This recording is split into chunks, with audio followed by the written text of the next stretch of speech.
ઘણા લોકોને કમર અને પગમાં દુખાવો થતો હોય છે. ચાલો આજે એના એક મુખ્ય કારણ વિશે જાણીએ.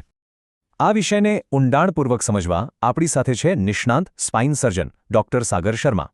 ઘણીવાર આ તકલીફની શરૂઆત ચાલતી વખતે પગ ભારે લાગવાથી થાય છે. અને એવું પણ બને કે થોડુંક ચાલીને તરત જ બેસી જવું પડે? જો આ લક્ષણો જાણીતા લાગતા હોય તો એ લંબર કેનાલ સ્ટેનોસિસ હોઈ શકે છે. સરળ ભાષામાં કહીએ તો આમાં કમરના મણકાની અંદર નસોનો રસ્તો સાંકડો થતો જાય છે.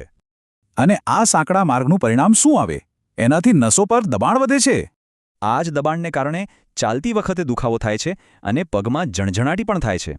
સારવારની શરૂઆત હંમેશા સાદી રીતે થાય છે, એટલે કે દવાઓ અને ફિઝિયોથેરેપીથી.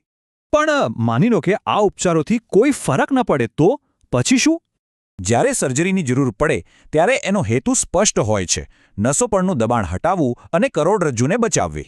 એક વાત ખાસ સમજવા જેવી છે. દરેક કેસમાં સર્જરી જરૂરી નથી, પણ સમયસર સારવાર બહુ જ જરૂરી છે. કારણ કે સમયસર મળેલી સાચી સારવાર ચાલવાની આઝાદી પાછી અપાવી શકે છે.